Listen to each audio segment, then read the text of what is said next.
Hey y'all, my name is Meagan McElya. Welcome to the channel and thanks for watching.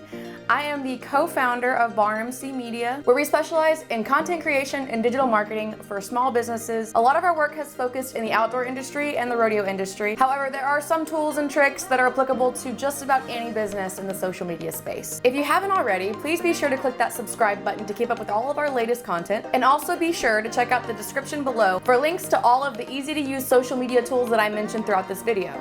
Just to provide you with a little bit of background, I have been a professional digital marketer for the past 6 years, focusing specifically on social media in the past 4. That being said, I have a lot of experience with each social media platform and identifying tools that help me with my workflows. So let's dive right in and start with my #1 favorite tool, Canva. So Canva is an online tool that offers a free and paid version. As you can see, they do have other options as far as templates for presentations.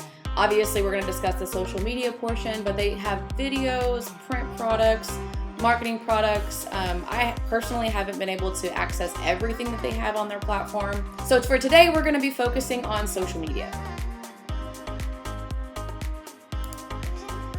So if we navigate to the social media option, you'll see that there are options for quick create, editing a photo. They have templates for Instagram posts, Facebook posts, Instagram stories, any format that you could need, they have it included as a template on their platform. And the coolest part is that each template within Canva has been automatically sized for the platform that you're creating for.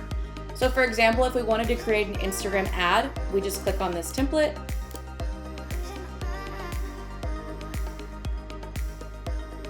And once the page has loaded, you will see that there are different options available in the side menu. I'm gonna run with this one. Another really cool and easy to use feature that Canva offers is that you can customize anything within this template rather than just moving things around. Meaning, I can take this and I can change the font. I can change the font size, I can change bold, I can do underline, I can animate the font. I can also change the color, as you can see here. You can add your own brand colors if you'd like, using the code, or for the pro version, you can also have a brand kit. As you can see, I have a small brand kit here for BarMC. They also have recommendations on colors based on any photos that are contained within the art. So for this, there's different color shades associated with the image that you can see here. You can change out this image at any point using one of your own. That's where you go into your uploads, where you can upload anything that's relevant to what you're working on. Or you can go into a photo bank that they have to offer here as well. Free version, there's not as many options, but you can tell that the pro version images have a little crown on here, so you'll know which ones are going to be free and which ones you're going to have to pay for. You can also upload your company's logo in the Uploads tab and then drag and drop that onto your art. Once you've uploaded your logo and placed it on your artwork, you can go ahead and select your artwork, and let's jump into some of the editing capabilities that Canva has. I personally think that this is not standing out as much against that tan background, so what I'm going to play with are the shadows. For example, you could add a glow, you can add a drop angle. There's other options over here. You can have a curved or a page lift, whatever kind of look you're going for. Or if you go back, there's also some auto enhancements you can do. I personally don't use those as much, but feel free to get in here and have some fun. Once you got your logo looking good the way you'd like it to be, I'm gonna go ahead and adjust this font a little bit. You can also change out any kind of colors, like if we wanted to change this to a lighter brown. You can also select and move any element within the artwork. For example, if I take this text box and I want it to be centered to the art, there's a guideline that shows up here in the center. There's also a guideline that shows up on the center horizontally. You can have it aligned with your photo in the center, just depending on what look you're going for. This one, I want to align it with the on the blog, so it lines up perfectly like that. You can see a little dotted line on the left side. Once you're happy with your art, go ahead and go to the share option up here at the top right. Click share. You want to go down to your download options. I suggest PNG. You can also have it where it has a transparent background if you have a specific image with no background. If you go into a JPEG, it will be a smaller file size, but you can still use it on social media. Or if you're printing out a concept and want to show a proof, you have a PDF option where it's standard, or you can do a high quality PDF option as well. So I'm gonna go with PNG.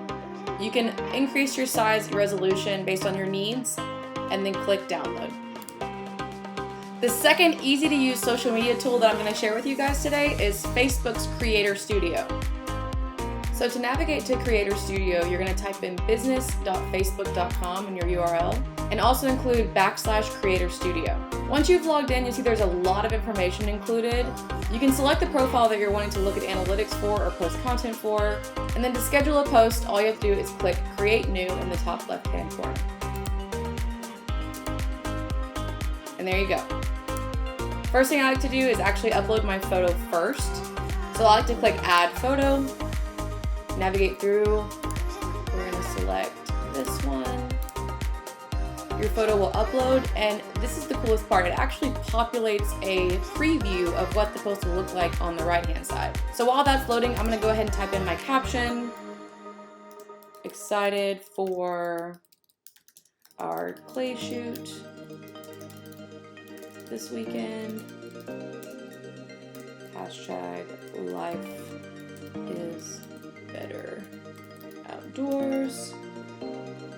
Looks like that media is still loading. Once your image or video has uploaded successfully to the platform, you'll see this preview populate on the right side, and you can even change it to be a desktop news feed.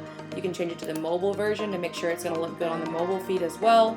Once you've finished with your caption and your image and you're happy with all of the previews, go ahead and click on the arrow next to publish. You'll see a couple options. We're going to talk about scheduling a post today. Click Schedule Post. You're going to select your date and your time. Let's just say we're wanting to schedule this for tomorrow at 9:15 a.m. and click Save. Now we have a Schedule Post option rather than a Publish Post. I'm going to go ahead and click Schedule Post. And there it is, scheduled. Shows you the date, the time, who scheduled it. And then you can also reschedule, preview, edit. There's some other options for delete, cancel the schedule. You can publish it right away. Or you have the option to cross-post the content to Instagram. Now that we've touched on creating graphics in Canva and scheduling your content in Creator Studio, I'm going to move on to my third tool that I'd like to share with you today, which is Adobe Premiere Pro Rush.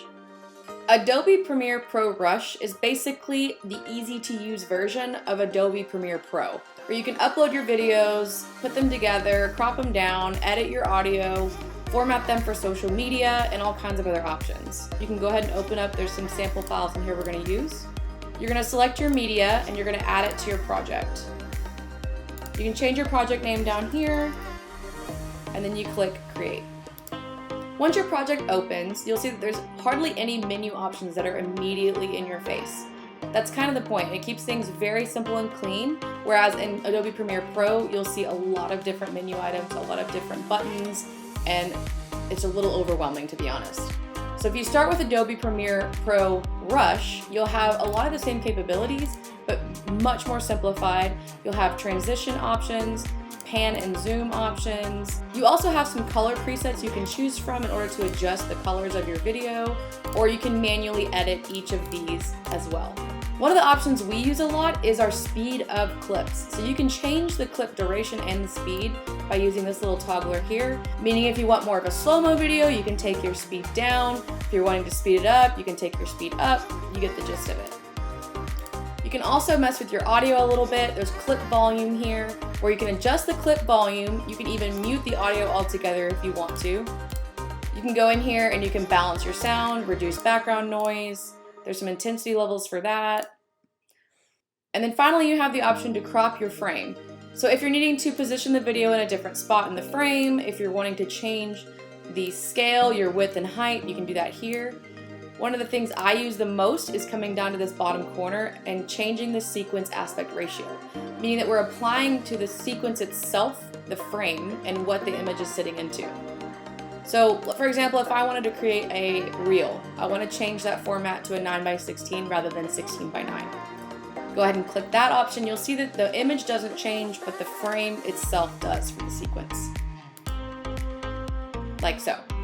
So this is where, once you've set that frame, you may want to come back in and move around the position to put him in here, put his face here, or her face there, whatever you're looking to do. There's also an option, if you go to the Effects tab, there's an auto reframe option that is pretty cool in most instances.